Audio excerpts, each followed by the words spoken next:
یہ کوئی حسد نہیں، یہ غبطہ ہے، یہ رشک ہے، اور کوئی حرج نہیں، اس کے حاصل کرنے میں کوئی حرج نہیں، اس کے لیے دعا کرنے میں بھی کوئی حرج نہیں۔ یا اللہ جیسا آپ نے ان کو علم عطا فرمایا مجھے بھی دے دیجیے۔ حافظ ابن حجر رحمۃ اللہ علیہ جب حرم تشریف لے گئے تو وہاں زمزم جب پیتے ہیں تو زمزم پینے پر حدیث میں ہے کہ اس کی دعا قبول ہوتی ہے، جو دعا بھی زمزم پیتے وقت آدمی کرے۔ تو انہوں نے دعا یہ کی حافظ ابن حجر رحمۃ اللہ علیہ نے کہ یا اللہ مجھے حافظ ذہبی جیسا حافظہ عطا فرما دیجیے۔ تو کسی کے کوئی علم میں بڑھا ہوا ہے اس کی بارے میں مانگنا یا خواہش کرنا کہ ایسا ہی علم میرا بھی ہو جائے۔ کوئی آدمی جو ہے تقویٰ میں بڑھا ہوا ہے، یا اللہ مجھے بھی ایسا ہی تقویٰ عطا فرما دیجیے۔ کوئی آدمی ذکر میں زیادہ کرتا ہے، اس کے بارے میں یہ تصور کرنا کہ یا اللہ مجھے بھی ایسا ہی ذکر کرنے والا بنا دیجیے، یہ کوئی حرج نہیں ہے، اچھی بات ہے۔ اور اس کی بہت مثال نظیر موجود ہیں، لیکن حسد میں یہ ہوتا ہے مجھے ملے نہ ملے، اس سے نکل جائے۔ یہ جو بڑھتا چڑھتا آدمی جا رہا ہے، اور کبھی اس کی دنیا میں عزت ہوتی ہے، کبھی اس کے پاس مال دولت زیادہ آ جاتا ہے، کبھی اس کو کوئی جاہ و منصب حاصل ہو جاتا ہے، کیوں ہو رہا ہے؟ اس کو نہ ہو، یہ حسد ہے۔ تو اب اس حسد کا علاج میں بھی صبر کی ضرورت ہے۔ حسد کا علاج کیا ہوتا ہے؟ 3 باتیں۔ اگر دل میں کسی کے خلاف حسد ہے تو 3 باتیں۔ پہلی بات کہ یہ جو خیال آ رہا ہے کہ یا اللہ اس سے یہ نعمت چھن جائے، اس خیال کو برا سمجھنا۔ یہ تو خیال آنا تو بعض اوقات غیر اختیاری ہوتا ہے، آدمی اختیار سے نہیں لایا، لیکن خود بخود دل میں آ گیا بغیر کسی اختیار کے۔ اس کی یعنی وہ جو دوسرے کو بڑھتا چڑھتا دیکھ کر جلن پیدا ہو رہی ہے، وہ جلن قصد کر کے نہیں لائی گئی بلکہ بے اختیار آ گئی۔ تو بے اختیار جو چیز آتی ہے اس کو گناہ بھی نہیں ہوتی۔ اللہ تعالیٰ نے یہ قاعدہ مقرر فرمایا لا یکلف اللہ نفسا الا وسعها۔ تو بے اختیار اگر آ گئی تو کوئی گناہ نہیں، لیکن یہ گناہ کا ذریعہ بن سکتا ہے، خطرناک ہے، اس کا علاج ضروری ہے۔ علاج کیا ہے؟ نمبر 1 کہ اس کو برا سمجھنا ہے۔ یا اللہ یہ جو خیال میرے دل میں آ رہا ہے بہت خراب ہے، یا اللہ اس خیال کو میرے دل سے نکالیے۔ دل سے برا سمجھنا نمبر 1۔ نمبر 2 کہ یہ جو خیال آ رہا ہے کہ یہ بڑھتا چڑھتا جا رہا ہے، اسے نیچے آنا چاہیے، تو نیچے لانے کے لیے کوئی عمل نہیں کرنا، اس کا ذکر کہیں اگر کرنا ہے تو اچھائی کے ساتھ کرنا ہے، برائی کے ساتھ نہیں کرنا۔ اب یہ صبر ہے۔ دل تو جو حسد والا ہوتا ہے اس کا دل تو چاہتا ہے کہ محسود کا چہرہ بگاڑ دے، محسود کو اس کے ساتھ برائی سے پیش آئے، لوگوں کے سامنے اس کی برائی کرے۔ لیکن اب یہاں صبر کی ضرورت ہوتی ہے۔ دل چاہ رہا ہے کہ منہ نوچ لوں اس کا، اور آدمی جو ہے بجائے منہ نوچنے کے لوگوں میں اس کی اچھائی بیان کر رہا ہے۔ اور تو کوئی عمل ایسا نہیں کرتا کہ جس سے اس کو کوئی تکلیف پہنچے یا جس سے اس کے درجے میں کوئی کمی آئے یا اس وصف میں کوئی کمی آ جائے جس کے اوپر حسد ہو رہا ہے.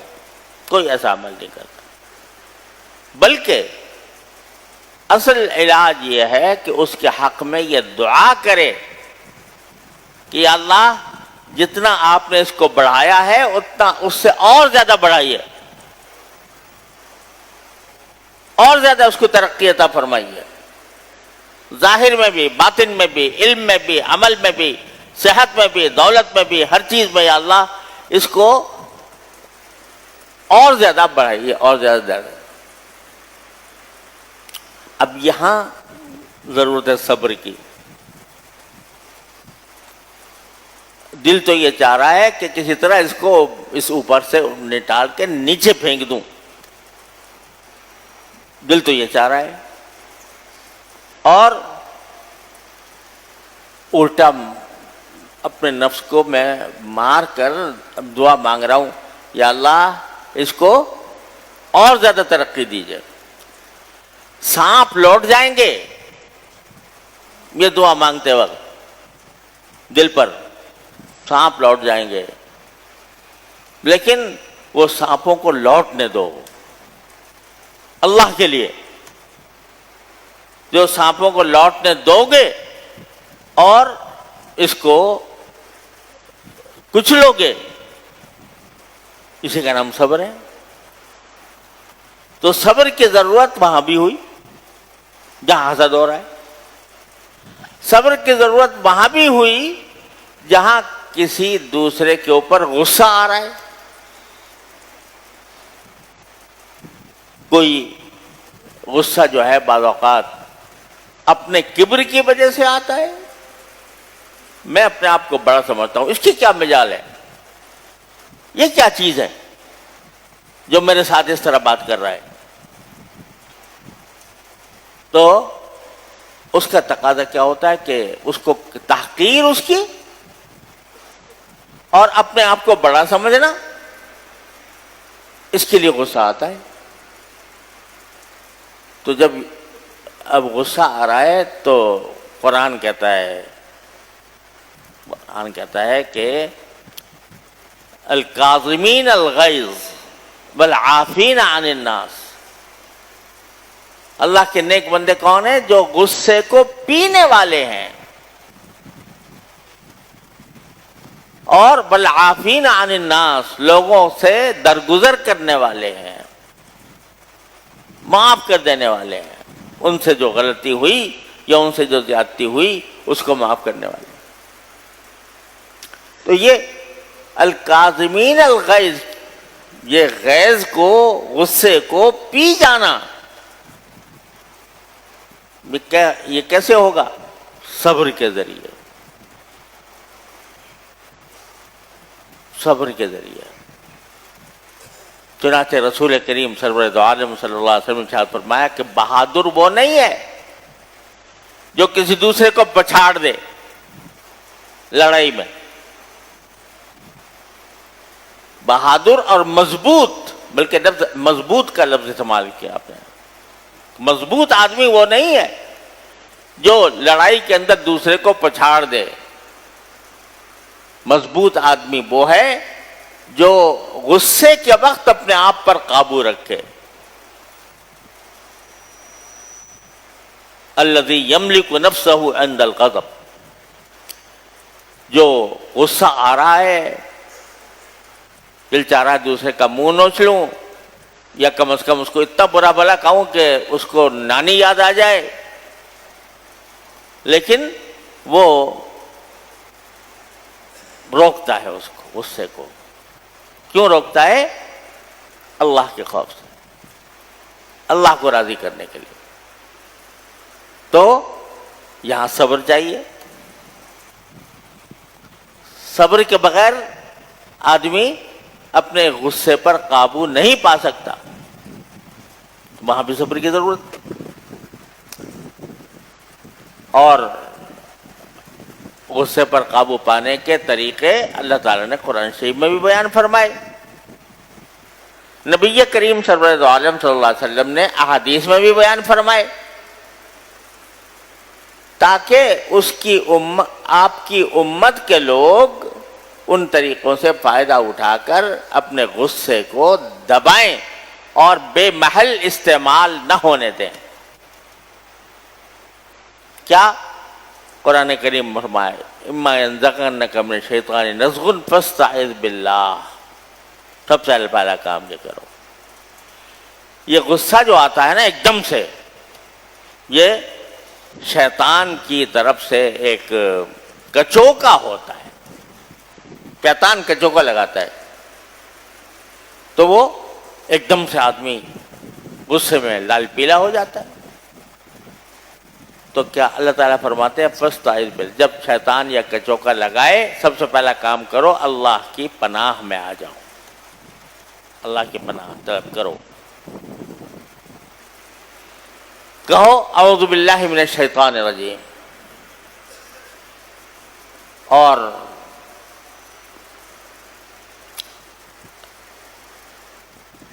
اس بات کا تصور کرو کہ میں کیا غصہ کروں گا اس کے اوپر، جتنی قدرت مجھے حاصل ہے اس کے اوپر، اس سے کہیں زیادہ در زیادہ قدرت میرے پروردگار کو مجھ پر حاصل، وہ اگر غصہ کرنے لگے تو ہمارا کیا ٹھکانہ ہو۔ اسی کو فرمایا نبی کریم صلی اللہ علیہ وسلم نے، غلام کو مار رہے ہیں ایک صحابی اور غلام کی پٹائی کر رہے ہیں، سرکار دو عالم صلی اللہ علیہ وسلم دیکھتے ہیں تو فرماتے ہیں للہ اقدر علیک،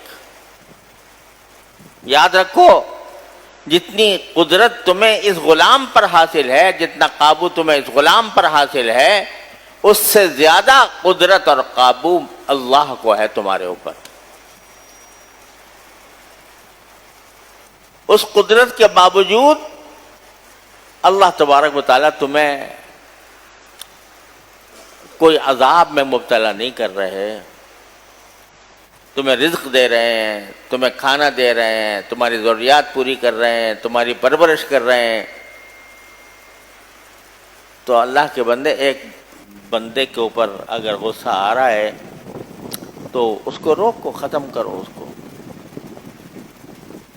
اور سرکار دو عالم صلی اللہ علیہ وسلم کا یہ ارشاد بھی کہ اللہ تبارک و تعالیٰ کو کوئی گھونٹ اتنا زیادہ پسند نہیں ہے جتنا ایک بندہ اللہ کی خاطر اپنے غصے کا گھونٹ پیتا ہے۔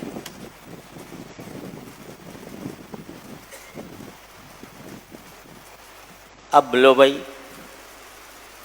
اگر اس غصے پہ عمل کرو گے،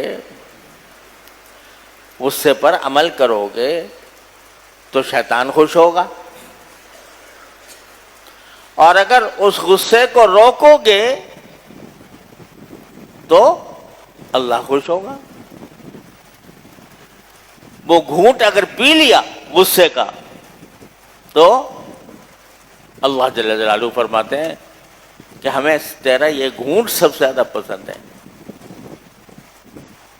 تو چاہے زمزم پیے، چاہے کوئی اور پانی پیے، اس کا گھونٹ، اس سے گھونٹ سے زیادہ مجھے پسند ہے اس بات کا کہ تو غصے کا گھونٹ پی لے۔ تو مگر کیسے پیے گا؟ صبر کی ضرورت ہے کہ اپنے نفس کو، دل چاہ رہا ہے کہ میں دوسرے کا منہ توڑ دوں، دوسرے کے اوپر ہاتھ اٹھا دوں، دوسرے کے اوپر کو برا بھلا کہہ دوں، جتنا برا بھلا کہہ سکتا ہوں کہہ دوں، مگر باغ ڈال کر روک لیا اس کو، اس سرکش گھوڑے کو باغ ڈال کر روک لیا۔ یہ صبر، اور اسی صبر کے ذریعے پھر جنت کے وعدے۔ سرکار دو عالم صلی اللہ علیہ وسلم فرماتے ہیں کہ میں اس شخص کے لیے جنت کے بیچوں بیچ جنت کے بیچوں بیچ محل دلوانے کا ضامن ہوں، ذمہ دار ہوں. جنت کے بیچوں بیچ محل دلوانے کی ذمہ داری لیتا ہوں. سرکار دو عالم صلی اللہ علیہ وسلم فرما رہے ہیں. کس کے لیے؟ جو حق پر ہونے کے باوجود جھگڑا چھوڑ دے. حق پر ہے اور اس حق کو اپنے وصول کر سکتا ہے لڑائی جھگڑا کر کے، مقدمہ بازی کر کے، اور جس کے اوپر حق واجب ہے اس پر حملہ کر کے، اس پر غصہ کر کے، اس پر گنڈے چڑھا کر کسی طرح بھی اپنا حق وصول کر سکتا ہے. لیکن یہ چھوڑتا ہے، یار جھگڑا ہوگا اور فتنہ پھیلے گا، وقت خرچ ہوگا، تو میں کیا ہے دنیا، جائیداد ہی تو ہے نا. یہ جائیداد بھی تو وہاں جا کے پتہ لگے گا کہ یہ کھلونے کی طرح تھی. وما احلم الحیات الدنیا الا متاع الغرور. تو اس خیال سے چھوڑ دیتا ہے کہ جھگڑا چھوڑو، دستبردار ہو جاتا. اچھا بھائی تم ہی لے جاؤ. تو کیا فرمایا کہ میں جنت کے بیچوں بیچ محل دے. حضرت امام مالک رحمۃ اللہ علیہ فرماتے ہیں المراء یذهب بنور العلم. جھگڑا علم کا نور تو خاکستر کر دیتا ہے. تو حتی الامکان کوشش کرو کہ جھگڑے سے بچو. ہم نے اپنے حضرت والد ماجد قدس اللہ تعالیٰ سرہ کا ہمیشہ یہ عمل دیکھا. جھگڑے سے بچنے کے لیے اپنا حق چھوڑ دیتے تھے. بڑے سے بڑا حق چھوڑ دیا. کیوں چھوڑ دیا؟ کہ اگر اس کو حاصل کرنے کی فکر کروں گا تو جھگڑا ہوگا. جھگڑے سے بچنے کے لیے سب کچھ چھوڑ دیا. کیسے چھوڑے گا آدمی؟ کیسے چھوڑے گا؟ صبر کے ذریعے. کسی سے بغض ہے. بغض کیا ہوتا ہے؟ بغض کے معنی دل میں کینہ ہو جانا. بس فلاں کا تو نام آتا ہی میرا دل خراب ہو جاتا ہے. اس کی ادا سے مجھے نفرت ہے. اس کی ذات سے نفرت ہے. اللہ بچائے. تو اس بغض کا نتیجہ کیا ہوتا ہے کہ غیبتیں ہوتی ہیں اس کے اوپر الزام لگائے جاتے ہیں، تہمتیں عائد کی جاتی ہیں. تو اگر یہ خیال آ رہا ہے کسی کے بارے میں بغض کا، تو اس کا اپنے خیال کو مٹا کر کہ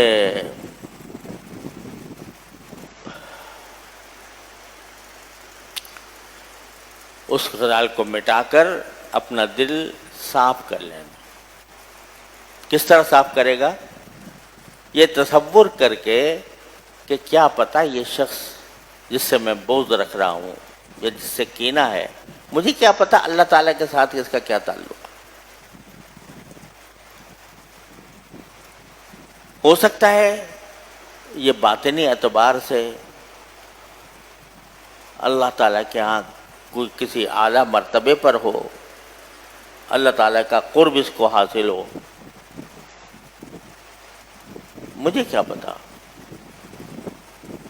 ظاہر میں چاہے برا نظر آ رہا ہے، جو فاسق فاجر انسان ہے اس کے بارے میں بھی حضرات یہ فرماتے ہیں، خاص طور سے صوفیاء کرام، اس کو حقیر نہ سمجھو. حقارت اس کے فسق سے تو ہے، لیکن اس شخص کو حقیر نہ سمجھو. کیا پتا اندرونی طور پر اس کا کوئی تعلق اللہ تعالیٰ سے ایسا قائم ہو جس کا ہمیں پتہ ہی نہ ہو. لہذا حقیر نہ سمجھیں گے، اس کے عمل کو غلط کہیں گے، اس عمل سے خود اجتناب کریں گے، اس عمل کے اوپر نکیر بھی کریں گے، لیکن ساتھ یہ بھی خیال ہوگا کہ پتہ نہیں اس کا اپنے اللہ سے کیا تعلق ہے. ہو سکتا ہے کہ اللہ تعالیٰ کے ساتھ اس کا تعلق اتنا گہرا ہو کہ اللہ تعالیٰ اس کی زندگی تھوڑے دنوں کے بعد بدل دے اور یہ ظاہری اعمال میں بھی ہم سے آگے نکل جائے. تو یہ سوچ کر آدمی اگر سوچے تو پھر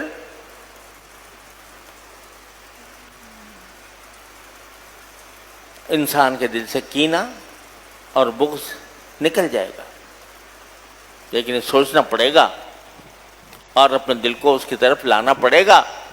یہاں بھی صبر کی ضرورت ہے. آئین ما سینہ چو آئینہ داشتن،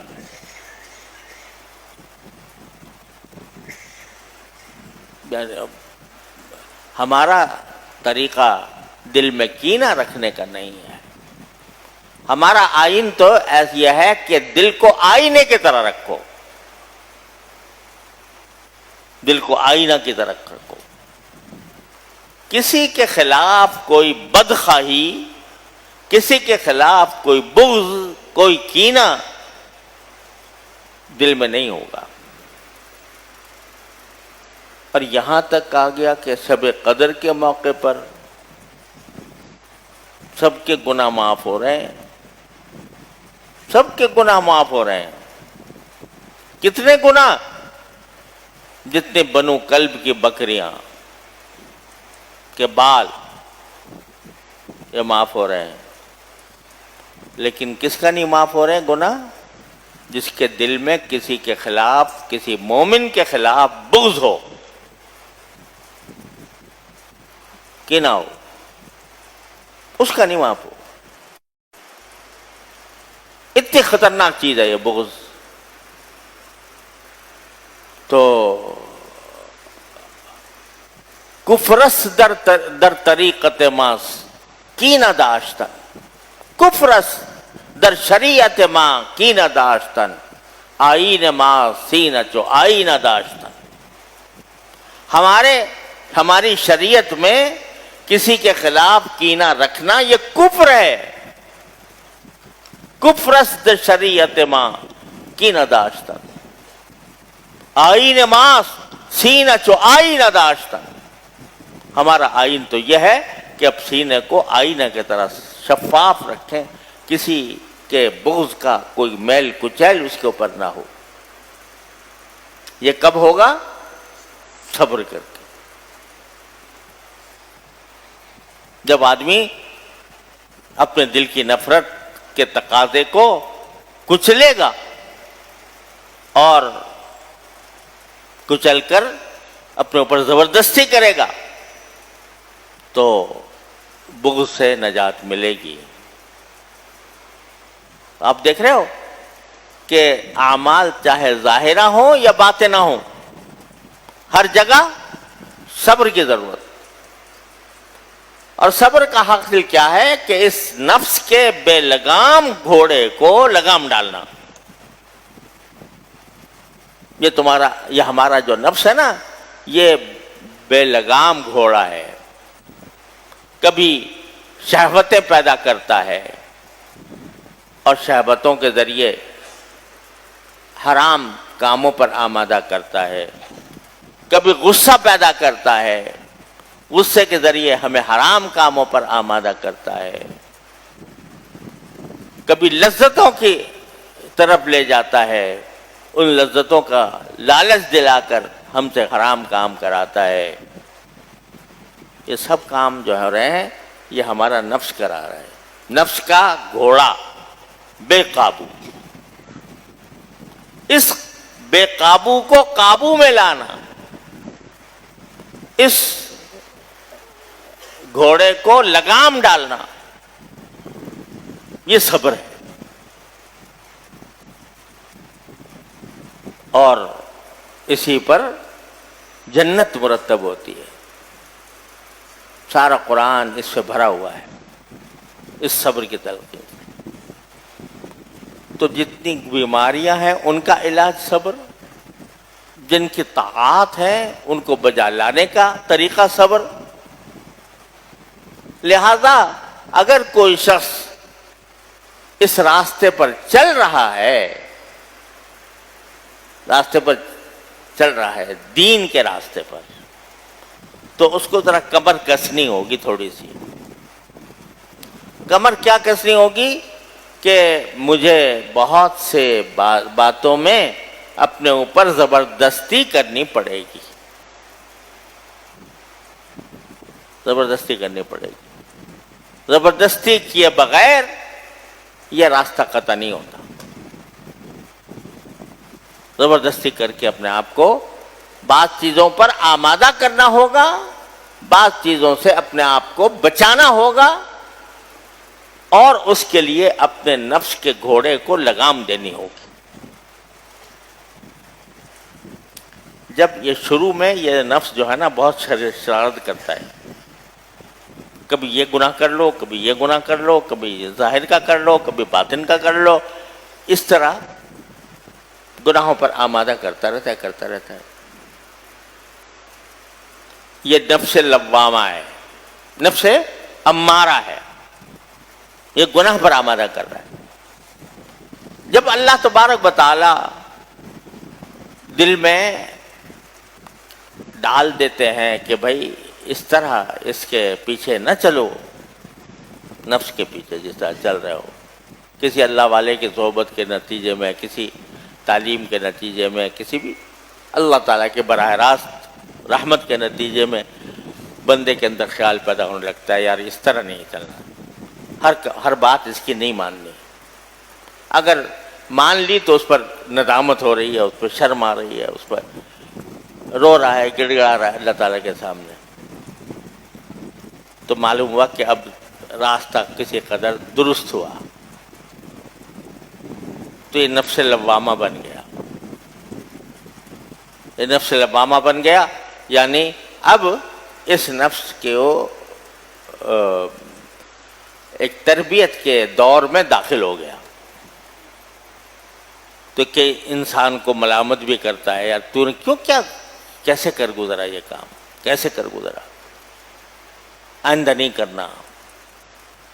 تو یہ اس دور میں کیا ہوتا ہے کہ یہ نفس جو ہے انسان کو کبھی بہکاتا بھی ہے اور کبھی ندامت بھی کی طرف پر بھی آمادہ کرتا ہے۔ تو کبھی لڑائی ہوتی ہے، نفس لوامہ کے دور میں لڑائی ہوتی ہے بندے میں اور اس کے نفس و شیطان کے درمیان۔ اب اس لڑائی میں، کشتی میں، کبھی اس نے گرا لیا، کبھی اس نے گرا لیا۔ لیکن اگر اس کے گرانے کے وجہ سے مایوس ہو کے بیٹھ گیا تو اس کا مطلب یہ کہ وہ جیت گیا، اور اگر مایوس نہ ہوا بلکہ کہا کہ اچھا اس نے مجھے ایک مرتبہ گرایا، میں اس کو 2 مرتبہ گراؤں گا، تو پھر رفتہ رفتہ وہ گراتا ہے، اس کے گرانے کے واقعات کم ہو جاتے ہیں اور بندے کے گرانے کے واقعات زیادہ ہو جاتے ہیں، یہاں تک کہ ہوتے ہوتے ہوتے ہوتے پھر بس وہ تو گر ہی جاتا ہے نفس، تقریباً گر جاتا ہے، لڑائی میں پھر یہ غالب آ جاتا ہے اور وہ گر جاتا ہے۔ جب گر گیا پھر دل جو ہے ماشاءاللہ مطمئن ہو گیا، اللہ تعالیٰ کا جو میں کہہ رہا تھا اخبار، اللہ تعالیٰ کی طرف رجوع اور جھکنے کے بعد مطمئن ہو جانا، تو یہ ہے نفس مطمئنہ. اللہ تعالی ہم سب کو عطا فرما دے اپنے رحمت سے. یہی وہ نفس مطمئنہ ہے جس کو خطاب کیا جائے گا مرتے وقت, یا ایتھا النفس المطمئنہ ارجعی الی ربک راضیۃ مرضیہ. اے نفس مطمئنہ آج اپنے پروردگار کی طرف لوٹ آ. اس طرح لوٹ آ کہ تو بھی اللہ سے راضی اور اللہ بھی تجھ سے راضی. فادخلی فی عبادی وادخلی جنتی. آ کے میرے بندوں میں شامل ہو جا, آ کے میری جنت میں شامل ہو جا. حدیث میں آتا ہے کہ جب کوئی اللہ کا نیک بندہ مرتا ہے تو یہ اس کو آواز اس وقت سنائی جاتی ہے, پکار سنائی جاتی ہے, یا ایتھا النفس المطمئنہ ارجعی الی ربک راضیۃ مرضیہ. اور تو نے دیکھو کیسے پیار سے فرمایا جائے, فادخلی فی عبادی, میرے بندوں میں آ کے داخل ہو جا, شامل ہو جا. ارے بھائی بندے تو سبھی ہیں, کافر بھی بندے اور مسلمان بھی بندے اور فاسق و فاجر بھی بندے اور نیک اور اللہ والے بھی بندے. یہ کیا فرما دیا فادخلی فی عبادی, میرے بندوں میں آ کے شامل ہو جا.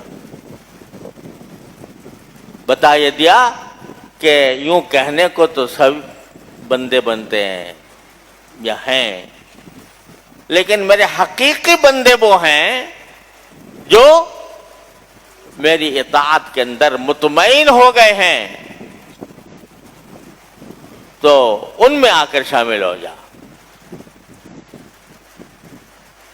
عام طور پر عبادی جب اللہ تعالیٰ فرماتے ہیں میرے بندے, تو اس سے نیک بندے مراد ہوتے ہیں. اور جہاں بروں کا ذکر ہوتا ہے تو عبادت لی کہتے ہیں عام طور پر. بعض جگہ اس کے خلاف بھی ہے, لیکن عموماً بعثنا علیہم عبادا لنا اولی باس شدید. وہ لشکر بخت نصر کا جو آ کر بیت المقدس پر حملہ آور ہوا, وہاں پر بھی عباد کا لفظ استعمال کیا, لیکن کہا ہما عبادا لنا. اور جہاں پیار ہوتا ہے کسی بندے سے تو کہتے ہیں عبادی, نبئ عبادی انی انا الغفور الرحیم. نبئ عبادی, میرے بندوں کو یہ خبر سنا دو کہ میں بڑا بخشنے والا, بڑا رحم کرنے والا ہوں. تو جہاں پیار ہوتا ہے تو وہاں عبادی کہتے ہیں. تو اصل بندے میرے وہی ہیں, اصل بندے. کیونکہ دوسرے جو بندے ہیں وہ جب میری مخالفت کرتے ہیں, میری بات نہیں مانتے, تو میں ان کو کیسے کہہ دوں کہ میرے بندے ہیں. فادخلی فی عبادی وادخلی جنتی. اللہ تعالی ہم سب کا انجام ایسا ہی فرما دے اپنے رحمت سے. اللہ تعالی ہمارے نفس امارہ کو اے اللہ لوامہ میں اور پھر حقیقت میں مطمئنہ میں تبدیل فرما دے. یا اللہ, یا اللہ یہ رمضان کا مہینہ آپ نے عطا فرمایا, یا اللہ اس لیے عطا فرمایا کہ ہم آپ کے کا قرب حاصل کریں. یا اللہ اس قرب کے حقیقی قرب یا اللہ ہمیں عطا فرما دیجئے. یا اللہ آپ تو ہم سے قریب ہیں, ہم آپ سے دور ہیں. یا اللہ ہمیں بھی اپنے قریب فرما لیجئے. یا اللہ ہمیں بھی اپنے قریب فرمائیے. یا اللہ ہمیں بھی اپنے قریب فرما لیجئے. یا ارحم الراحمین, اپنے فضل و کرم, اپنے رحمت سے اس رمضان کے اندر اپنے فضل و کرم سے ہمیں اپنا قرب خاص عطا فرما دیجئے. یا اللہ جو کچھ آپ نے کرنے کی توفیق عطا فرمائی, اپنے بارگاہ میں شرف قبول عطا فرما کر یا اللہ اپنے قرب کا ذریعہ بنا دیجئے. یا اللہ ہمیں نفس اور شیطان کے دھوکوں کی حقیقت سے باخبر فرما دیجئے. یا اللہ دنیاوی زندگی کے متاع غرور ہونے پر یا اللہ ہونے کو ہمارے دلوں میں بٹھا دیجئے. یا اللہ جتنے آپ کی نافرمانیاں ہیں, آپ کے گناہ ہیں, یا اللہ ان کو آگ، دہکتی ہوئی آگ کی شکل ہمارے دلوں میں پیدا فرما دی، ان کے بارے میں پیدا فرما دیجئے۔ اور اللہ ان سے بچنے کے لیے صبر کا ہتھیار بھی عطا فرمائیے، صبر کی قوت بھی عطا فرمائیے۔ یا اللہ اطاعت میں بھی اور گناہوں سے بچنے کے لیے بھی اے اللہ اپنے فضل و کرم سے ہمیں عطا فرما دیجئے، صبر کی طاقت عطا فرما دیجئے۔ اللہم اجعلنا من عبادک الصابرین الشاکرین، اللہم اجعلنا من عبادک الصابرین الشاکرین، اللہم اجعلنی شکورا، اللہم اجعلنی صبورا، اللہم یا ارحم الراحمین، اپنے فضل و کرم اپنی رحمت سے ہمیں یہ صبر و شکر دونوں کے ہتھیار عطا فرما دیجئے۔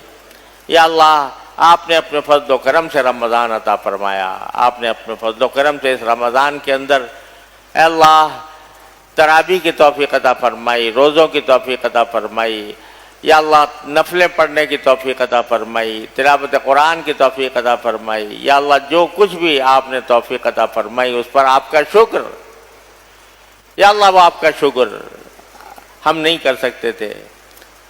لولا انت مہتدینا وما تصدقنا ولا صلینا، ہم کچھ نہیں کر سکتے تھے آپ کی توفیق کے بغیر۔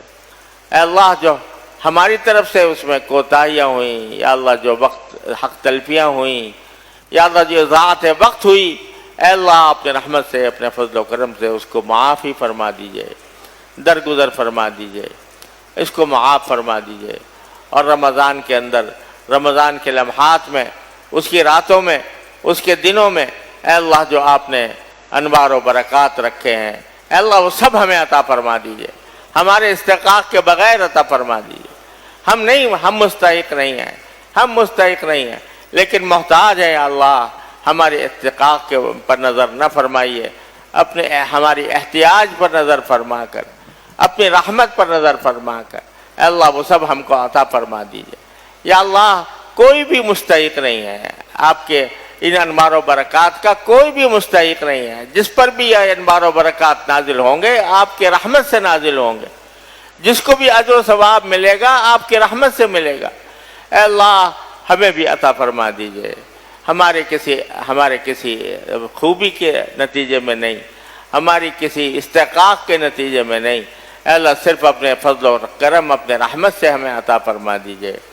یا اللہ ہماری ساری دعائیں بھی قبول فرما لیجئے، جو کچھ ہم نے دعائیں کی یا اللہ وہ بھی قبول فرما لیجئے۔ یا اللہ جو دین کی باتیں ہم نے کہیں اور سنی اور سیکھی، اے اللہ ہمیں اپنے زندگی کے لیے اس کو مشعل براہ بنانے کی توفیق بھی عطا فرما دیجئے۔ یا اللہ ہمیں اپنے فضل و کرم سے اپنے نیک بندوں میں شامل فرما لیجئے۔ رب اوزعنی ان اشکر نعمتک التی انعمت علی وعلی والدی وجعلنا من عبادک الصالحین وجعلنا من عبادک الصالحین وجعلنا من عبادک الصالحین۔ یا اللہ اپنے نیک بندوں میں ہمیں شامل فرما لیجئے۔ یا اللہ اس وقت فلسطین کے مسلمانوں کے اوپر ایک قیامت ٹوٹی ہوئی ہے، یا اللہ یا رحمان یا رحیم یا کریم اپنے فضل و کرم سے ان کو اپنے فتح و نصرت، امداد و نصرت سے نوازیے۔ یا اللہ ان کے دشمنوں کو یا اللہ پاش پاش کر دیجئے، یا اللہ ان کو نیست و نابود فرما دیجئے۔ یا اللہ اللہم انزل علیہم رزقک وعذابک، اللہم انزل علیہم رزقک وعذابک، اللہم انزل علیہم باسک الذی لا تردہ عن القوم المجرمین۔ اللہم یا رحم الراحمین ان الکافرین استغوا وسغوا وافسدوا فی الارض یا ارحم الراحمین فصب علیہم یا ربنا صوت عذاب وکن لہم بالمرصاد۔ اللہم اہلکہم، اللہم زلزلہم، اللہم شتت شملہم وفرق جمعہم، اللہم انصرنا علیہم، اللہم انصر المسلمین علیہم، اللہم انصرنا علی عدوک وعدوہم الہ الحق سبحانک، الہ الحق سبحانک۔ یا اللہ اپنے رحمت سے ہمیں یا اللہ ہمیں مغلوبیت، مقہوریت، مجبوریت سے نجات عطا فرما دیجئے۔ یا اللہ بہت مدت سے اے اللہ ہم اس مقہوریت، مجبوریت اور یا اللہ اس کفار کے تسلط کا شکار ہیں۔ یا اللہ ان کے ہاتھوں میں کھلونا بنے ہوئے ہیں، یا اللہ اپنے رحمت سے، اپنے فضل و کرم سے اب ہماری اس صورتحال کو جو ناقابل برداشت ہو رہی ہے، یا اللہ اس کو اب ختم فرما دیجئے، یا اللہ غیب سے ختم فرما دیجئے، یا اللہ غیب سے ختم فرما دیجئے، اپنے فضل و کرم سے ختم فرما دیجئے۔ یا اللہ آپ کی سنت ہے کہ ایسے مواقع پر آپ اپنے فضل و کرم سے کوئی ہادی بھیجتے ہیں، کوئی رہبر بھیجتے ہیں، کوئی قائد بھیجتے ہیں۔ یا اللہ آپ اپنی سنت کے مطابق ہمیں اس دلدل سے نکال لیجئے، یا اللہ اس دلدل سے نکال لیجئے، ہمیں مغلوبیت سے، مقہوریت سے، مقروضیت سے یا اللہ نکال کر عزت عطا فرما دیجئے، مسلمانوں کو عزت و شوکت دوبارہ عطا فرما دیجئے، یا اللہ دوبارہ عطا فرما دیجئے، اپنے فضل و کرم سے عطا فرما دیجئے۔ یا اللہ یا رحمان یا رحیم یا کریم، آپ اپنے فضل و کرم سے ہمیں قوت عطا فرمائیے، ہمت عطا فرمائیے۔ اللہم قبنا علی الجہاد فی سبیلک، اللہم قبنا علی الجہاد فی سبیلک، اللہم قبنا علی الجہاد فی سبیلک۔ یا اللہ جو کچھ دعائیں ہم مانگ سکے رمضان کے اندر اپنے فضل و کرم سے قبول فرمائیے۔ جئناک ببضاعۃ مزجاۃ فاوف لنا الکیل وتصدق علینا انک خیر المتصدقین۔ یا اللہ جو نہیں مانگنی چاہیے تھی وہ بھی قبول فرما لیجئے۔ یا اللہ ہم جو کچھ بھی مانگیں گے متناہی ہوگا، آپ کا فضل و کرم، آپ کی رحمت غیر متناہی ہے۔ یا اللہ ہم آپ میں فضل و کرم اور رحمت کے طلبگار ہیں، یا اللہ اپنے فضل و کرم سے عطا فرما دیجئے۔ ہماری ساری حاجتیں، ساری مرادیں اپنے فضل و کرم سے پوری فرما دیجئے، اور اے اللہ ہر طرح کی مشکلات سے، ہر طرح کی پریشانیوں سے ہماری حفاظت فرمائیے، اور ہمیں آزاد فرما دیجئے، نکال دیجئے، ہر طرح کی پریشانیوں اور مشکلات سے نکال دیجئے۔ ربنا تقبل منا انک انت السمیع العلیم وتب علینا انک انت التواب الرحیم، وصلی اللہ تعالی علی خیر خلقہ سیدنا مولانا محمد وعلى آلہ واصحابہ اجمعین، آمین برحمتک یا ارحم الراحمین۔